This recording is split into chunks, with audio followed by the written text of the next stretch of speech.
just interesting to note that when we have a society where men make the rules, too often women are the ones who are pushed to the margins simply because of how their bodies function. Right. We are still in the Gospel of Mark, surprise, surprise, and I'm wearing my running clothes because we're running through the book of Mark. No, just kidding. I just got back from a run, so you're stuck with this version of me, but welcome, The Word Made Fresh, show where we talk about all things lectionary. Reverend Thorne, we're back in Mark 5. What's happening in this particular text, and then where are you kind of focusing for the sermon that you are working on? Well, there's two women who need healing. Interestingly enough, there's the woman with the issue of blood. We describe her that way. One commentator says she becomes her disease. We don't know her name. We don't know her age. We don't know anything about her. She's completely described by her infirmities. So that's an interesting thing to take note of, how illness or struggle or challenge even can become all-consuming, or can become all that people see about us or all that we see about ourselves. So that's interesting to me. It's interesting that she's been struggling for 12 years because the other young woman that we're focused on is 12 years old. She's the daughter of Jairus, who is a religious leader, and he's come to Jesus looking for healing. She's on death's doorstep, and because of his faith, Jesus is able to save his daughter. But it's interesting thinking that she's been alive as long as this woman has been ill. Yeah. I don't know what to do with that, but I'm thinking about it. Yeah. Wow. And then obviously, so the woman with the issue of blood, that would also cause her to be unable to go to the temple, to go to the worshiping rituals, because she would be ceremonially unclean. So for 12 years, she hasn't been able to go to church, more or less, because of the rules they had in place. Right. And what that must mean. So lack of community, people would not have touched her. She may not have been hugged, or anyone passing the peace, anyone inviting her for dinner or a meal. Is certainly part of her story. But this great faith, and it kind of loops us back, I think, to an earlier text where we were talking about Peter's mother in bed and what sends women to bed. So here we have these women who are ill, who are journeying with challenge, and I think there's so many tie-ins here for women in our current society who are facing dismissals from their jobs, illnesses, bombing, loss of family members, and then just personally close to home, whatever women in our congregation, women in our contexts are dealing with. There's an extra burden, I think, for women, protecting children, but also just dealing with their own bodies and the ways that our bodies maybe betray us or take us into places and challenges that aren't the case perhaps for other folks in society.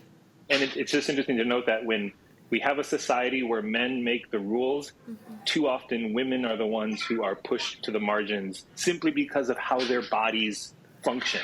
Right. I've always thought it was interesting.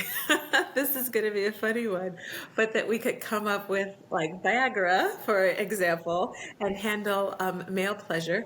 But we're fighting to get the taxes taken off of women's feminine products. So let's tax the women for that, but let's make Viagra available for everybody who would like some.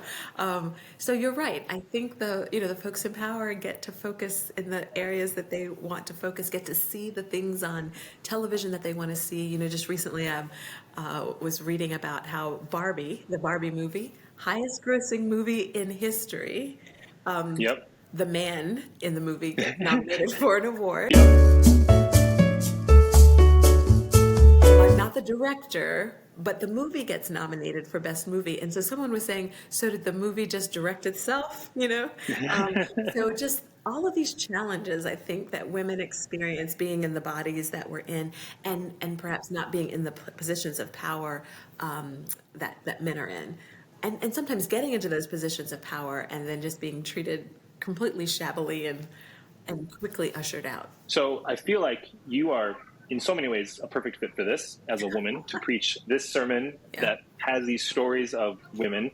What about for any other preachers out there who are looking at the same text Right. and they might be a man? How would you encourage a man to approach these texts for a sermon or a Bible study they're leading?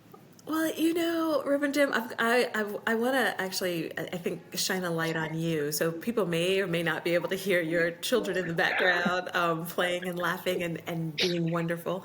But I think there is a seed of something there.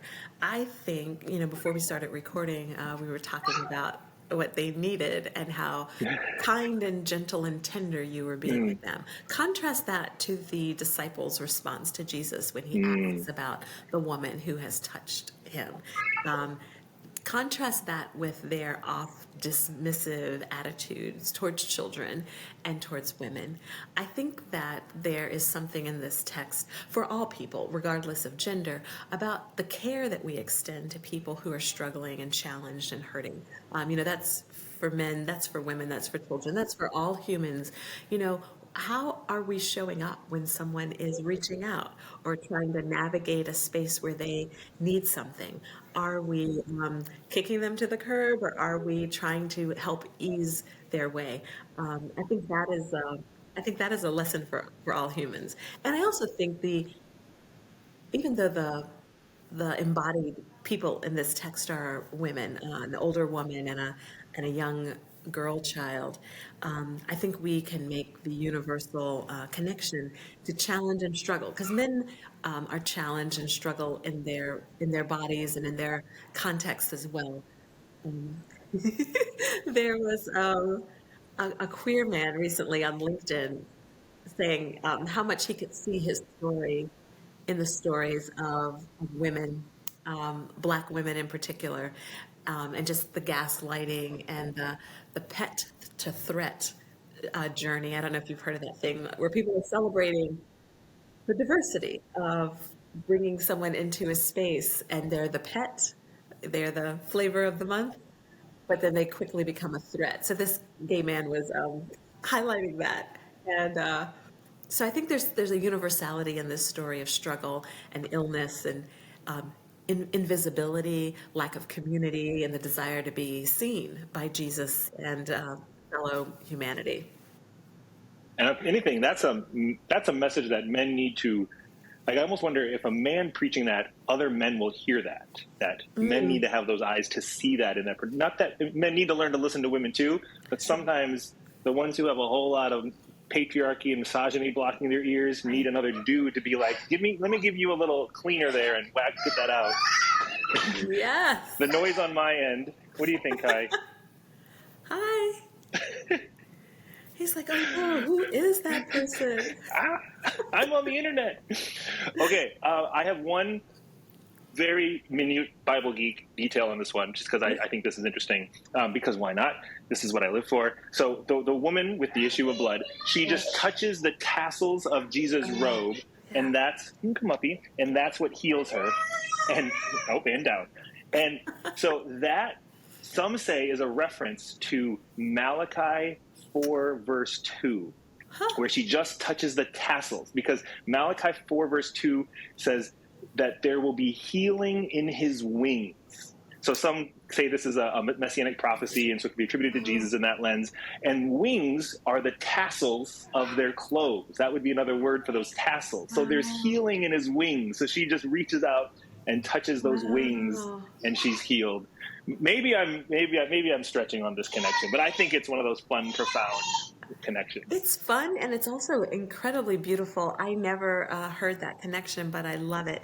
When you started talking, it threw me back to a couple of weeks ago when we talked about the mustard seed, because she didn't need to talk to Jesus, hug Jesus, have him bless her. She just needed to touch this small little thing. So it kind of twins for me with this notion of the mustard seed faith and the small gesture that it takes to get this grandiose thing from God. Really isn't much. It's just the wing. The littlest bit gives you everything you need. Everything you I love need. It. That is gorgeous. Woo. That is gorgeous. Well, someone needs to preach that one. If it doesn't make it into your sermon, I hope someone out there takes that and preaches that, because that's got something to it too. Right. as always, this is going to be fantastic. We are, right here at the beginning of February. Lent is around the corner, just a couple weeks away. Yep. And we're still going to be in Mark. We're in Mark all the way through. So keep turning page after page, chapter after chapter, and let us know your thoughts on this particular text, Mark 5. Leave a comment below. I'm going to go make some lunch for these little ones, and we will talk more next week. And I hope that the little bits you give them will be everything that they need. Please, God, yes. Yes. Yeah. All right. See you all next time.